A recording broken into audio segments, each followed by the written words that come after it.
अच्छा, कभी सोचा है कि डुओलिंगो पर अपनी स्ट्रीक तोड़ने का ख्याल भी मन में क्यों डर पैदा कर देता है?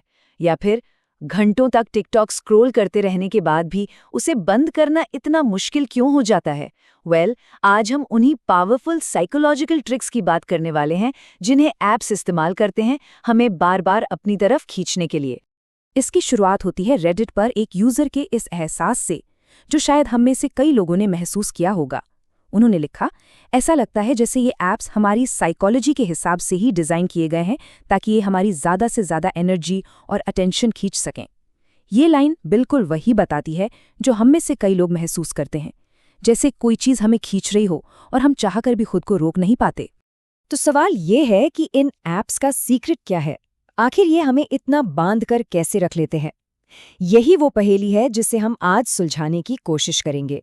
वो कौन सी चीज़ है जो इन डिजिटल एक्सपीरियंसेस को इतना स्टिकी बना देती है? इसका जवाब सिर्फ एक शब्द में है, गेमिफिकेशन। ये एक आर्ट है जिसमें पॉइंट्स, बैज और लीडरबोर्ड जैसी गेम वाली चीज़ों को नॉन गेम ऐप्स में इस्तेमाल किया जाता है। और इसका मकसद सीधा है, यूजर्स को एंगेज रखना और उन्हें लॉयल कस्टमर में बदलना। तो चलिए इसमें थोड़ा और गहराई से उतरते हैं। देखिए, ये कोई हल्की फुल्की बात नहीं है। 2026 तक दुनिया की जो बड़ी बड़ी 2000 कंपनियां हैं ना, उनमें से 70% अपने डिजिटल प्रोडक्ट्स में गेमिफिकेशन को शामिल कर चुकी होंगी। मतलब साफ है, ये अब कोई ट्रेंड नहीं बल्कि एक मेनस्ट्रीम बिजनेस स्ट्रैटेजी बन चुकी है। क्यों? सिंपल, यूजर्स को अपने साथ जोड़े रखने के लिए और उनके ऐप छोड़कर जाने का रेट, जिसे हम चर्न कहते हैं, उसे कम से कम करने के लिए। देखिए, गेमिफिकेशन की कामयाबी इस बात पर टिकी है कि ये हमारे बेसिक साइकोलॉजिकल ज़रूरतों को कैसे पूरा करती है। ये सब कुछ मोटिवेशन का खेल है, यानी वो अंदर की आग जो हमें कोई भी काम करने पर मजबूर करती है। और ऐप्स इस मोटिवेशन का 2 तरीकों से फ़ायदा उठाते हैं। जैसा कि हम देख सकते हैं, 2 तरह के मोटिवेशन होते हैं। एक है बाहरी मोटिवेशन, जैसे पॉइंट्स या बैज, जो हमें किसी चीज़ को शुरू करने के लिए ललचाते हैं। लेकिन जो चीज़ हमें लंबे समय तक बांधे रखती है, वो है आंतरिक मोटिवेशन, यानी किसी काम को करने से मिलने वाली खुशी या कुछ नया सीखने का मज़ा।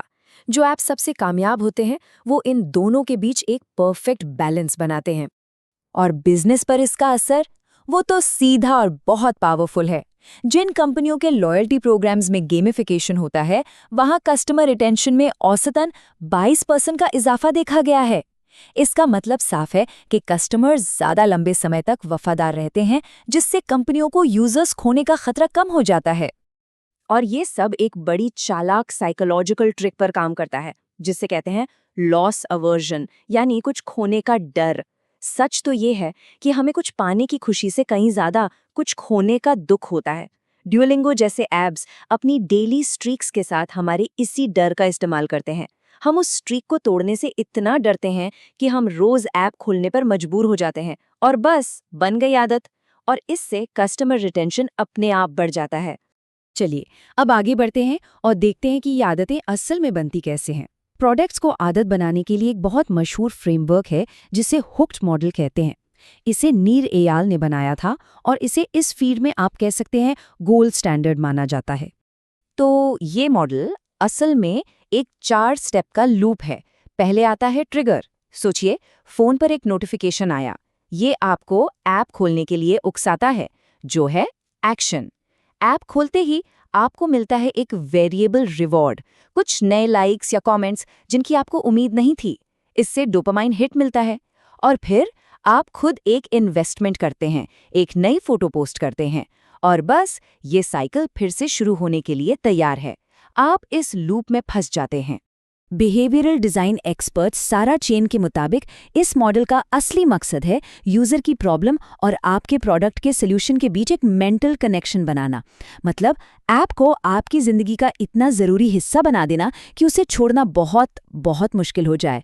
और यही चीज़ कस्टमर को लंबे समय तक रोके रखती है। लेकिन यहाँ एक बहुत बारीक लाइन है, एक लाइन जो पावरफुल डिज़ाइन को यूज़र मैनिपुलेशन से अलग करती है। जब गेमिफिकेशन का इस्तेमाल यूजर्स को वो काम करवाने के लिए किया जाता है जो वो असल में नहीं करना चाहते, तो हम एक अंधेरे इलाके में कदम रख देते हैं। और यहीं पर एंट्री होती है डार्क पैटर्न्स की।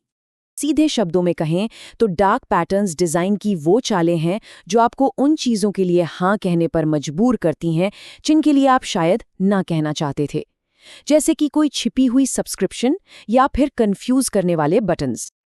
अब ये देखिए, ये एक बहुत ही कॉमन डार्क पैटर्न है जिसे फॉल्स हायरार्की कहते हैं। ध्यान से देखिए कैसे 5 स्टार्स वाला ऑप्शन चमकीला और बड़ा है, जबकि नहीं शुक्रिया वाला ऑप्शन छोटा और फीका सा है। ये डिज़ाइन जानबूझकर आपको एक खास तरफ धकेलता है। और ये एक और ज़बरदस्त उदाहरण है जिसे फोर्स्ड एक्शन कहते हैं। यहाँ गेम में आगे बढ़ने के लिए आपको एक ऐसा काम करने पर मजबूर किया जा रहा है जो आप शायद नहीं करना चाहते, जैसे कि एक ऐड देखना। ये एंगेजमेंट नहीं है, ये मजबूरी है। ये एक स्टडी में हिस्सा लेने वाले व्यक्ति की बात है और ये मुद्दे की जड़ तक जाती है। उन्होंने कहा, ये चीज़ें इतनी कॉमन हो चुकी हैं कि अब हम इन पर ध्यान भी नहीं देते। हमारा अटेंशन धीरे धीरे कम होता जा रहा है। जब हम इन चालाक डिज़ाइंस को हर जगह देखते हैं तो हम उन्हें नॉर्मल मानने लगते हैं और खतरा यहीं से शुरू होता है। तो अब हम कहानी के दोनों सिरों को एक साथ लाते हैं। एक तरफ गेमिफिकेशन की वो ताकत जो अच्छी आदतें बना सकती है और कस्टमर्स को जोड़े रख सकती है, और दूसरी तरफ यूज़र को मैनिपुलेट करने का उसका खतरनाक पोटेंशियल। तो सबसे ज़रूरी बात यह है कि गेमिफिकेशन कस्टमर रिटेंशन के लिए एक बेहद असरदार टूल तो है, लेकिन ये एक दो-धारी तलवार की तरह है। जिस पल ये यूज़र की आज़ादी की इज्जत करना बंद कर देता है और उन्हें ऐसे फैसले लेने पर मजबूर करता है जो उनके हक में नहीं है, उसी पल ये एक जाल बन जाता है। और हम आपको इसी सवाल के साथ छोड़कर जा रहे हैं, आखिर जिम्मेदार कौन है? वो डिज़ाइनर जो ये हुक बनाता है, या फिर वो यूज़र जो उस चारे को पकड़ लेता है? जैसे जैसे टेक्नोलॉजी हमारी ज़िंदगी में और गहरी उतरती जाएगी, ये सवाल और भी ज़रूरी होता जाएगा। इस पर सोचने के लिए अपना समय देने का शुक्रिया।